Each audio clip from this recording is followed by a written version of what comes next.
Hello guys, welcome back to our channel. Episode ആരംഭിക്കുമ്പോൾ കാണിക്കുന്നത് സത്യഭാമയുടെ വീടാണ്. കമലൻ പറഞ്ഞ കാര്യങ്ങളെല്ലാം ഓർത്ത് ടെൻഷനോടെ ഇരിക്കുന്ന വിഷ്ണുവിനെയാണ് കാണിക്കുന്നത്. അതേസമയം രാഘവൻ നായർ വിഷ്ണുവിൻ്റെ അടുത്തേക്ക് ചെല്ലുകയാണ്.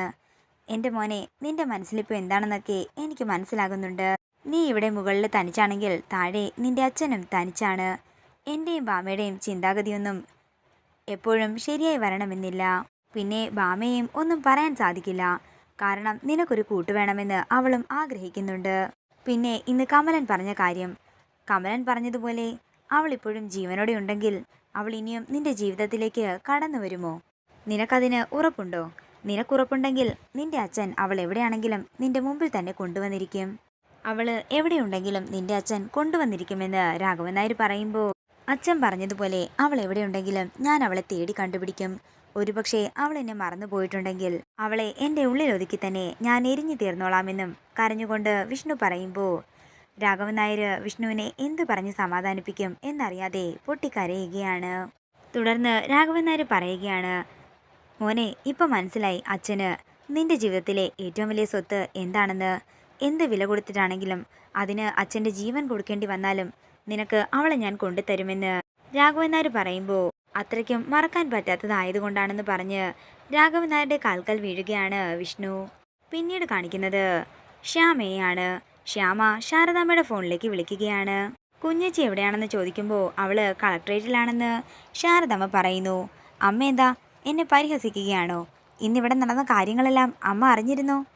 മോളെ, അവൾക്ക് ജോലിയുടെ ഒരു കാര്യം, ഒരു അത്യാവശ്യമായതുകൊണ്ടാണ് ഫോൺ എടുക്കാൻ പറ്റാതിരുന്നതെന്ന് ശാരദാമ്മ പറയുമ്പോൾ ശ്യാമ ദേഷ്യത്തോട് പറയുകയാണ്, അമ്മ ഇതെന്തറിഞ്ഞിട്ടാ പറയുന്നത്? ഇത് കുഞ്ഞച്ചിയുടെ ജീവിതത്തിന്റെ പ്രശ്നമല്ലേ? കുഞ്ഞച്ചി ഇപ്പോൾ ഈ കാര്യത്തിൽ ഇടപെട്ടില്ലെങ്കിൽ പിന്നെ എപ്പോൾ ഇടപെടുമെന്നാ അമ്മ ഈ പറയുന്നത്?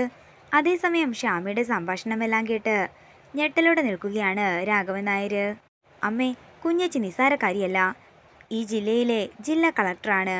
അഭിമാനത്തോടെ കുഞ്ഞച്ചിക്ക് ഈ വീട്ടിലേക്ക് തല ഉയർത്തി തന്നെ കയറി വരാം. അമ്മേ, കളക്ടർ ബംഗ്ലാവൊന്നും വേണ്ടെന്ന് പറഞ്ഞ് നമ്മുടെ പഴയ വീട്ടിൽ തന്നെയല്ലേ ഇപ്പോൾ നിങ്ങളെല്ലാവരും താമസിക്കുന്നത്? അവിടെ നിന്ന് ഇങ്ങോട്ടേക്ക് വരാൻ നിങ്ങൾക്ക് വലിയ ദൂരമൊന്നുമില്ലല്ലോ എന്ന് പറഞ്ഞുകൊണ്ട് ശ്യാമ തിരിയുമ്പോൾ രാഘവൻ നായരെ കാണുന്നു.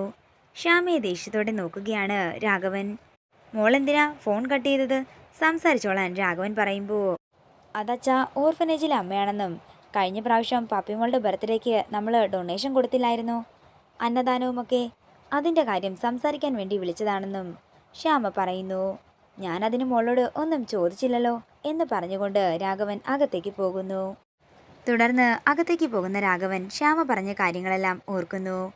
പിന്നീട് കാണിക്കുന്നത് കുടുംബശ്രീ വീടാണ്. രാഘവേട്ടന് എന്തോ സംശയം തോന്നിയിട്ടുണ്ടെന്നാ ശ്യാമ പറഞ്ഞത് എന്ന് ശാരദാമ്മ പറയുമ്പോൾ ഗോപാലൻ പറയുകയാണ്, ജില്ലാ കളക്ടറെ എത്ര നാൾ മറച്ചു വെക്കാൻ സാധിക്കും? അത് എനിക്കും അറിയില്ല ഗോപാലേട്ടാ. പക്ഷേ ശാലിനി ഒരു വാക്കു പറയാതെ ഇത്രയും നാളും എനിക്ക് അഭിപ്രായമില്ലാത്തത് കൊണ്ടൊന്നുമല്ല ഒന്നും പറയാതിരുന്നത്. എനിക്ക് നിങ്ങളുടെ കാര്യത്തിൽ ഇടപെടാൻ സ്വാതന്ത്ര്യമില്ലെന്ന് തോന്നി, അതുകൊണ്ട് തന്നെയാ. പക്ഷേ ഇനിയും ഞാനിതിന് കൂട്ടുനിൽക്കില്ല. ഇത് എത്രയും പെട്ടെന്ന് അറിയിക്കേണ്ടവരെ അറിയിക്കണമെന്നും ഗോപാലകൃഷ്ണൻ പറയുമ്പോൾ പുറത്ത് ഒരു വണ്ടി വന്ന് നിൽക്കുന്ന ശബ്ദം കേൾക്കുകയാണ്. ആരാണെന്ന് പോയി നോക്കാൻ ശാരദാമ്മ പറയുമ്പോൾ ഗോപാലകൃഷ്ണൻ പുറത്തേക്ക് പോകുന്നു. അതേസമയം രാഘവൻ നായർ ശാലിനിയുടെ കളക്ടർ കാർ കണ്ടിട്ട് സന്തോഷത്തോടെ കാറിൻ്റെ അടുത്തേക്ക് ചെല്ലുകയാണ്. പെട്ടെന്ന് ഗോപാലകൃഷ്ണൻ പുറത്തേക്ക് വന്ന് ആരാണെന്ന് ചോദിക്കുമ്പോൾ രാഘവൻ നായർ തിരിയുന്നു. അല്ല, ഇതാരാ, രാഘവൻ നായരോ? അതേസമയം രാഘവൻ നായർ അകത്തേക്ക് കയറി ചെല്ലുന്നു. ടെൻഷനോടെ അകത്തേക്ക് നോക്കുന്ന ഗോപാലകൃഷ്ണനെ കാണിച്ചുകൊണ്ട് ഇന്നത്തെ എപ്പിസോഡ് ഇവിടെ തീരുകയാണ്. വീഡിയോ ഇഷ്ടമായെങ്കിൽ മറക്കാതെ ലൈക്ക് ചെയ്യുക, ഷെയർ ചെയ്യുക, കമൻറ്റ് ചെയ്യുക. കൂടുതൽ സീരിയൽ അപ്ഡേറ്റ്സിനായി മറക്കാതെ സബ്സ്ക്രൈബ് ചെയ്യുക.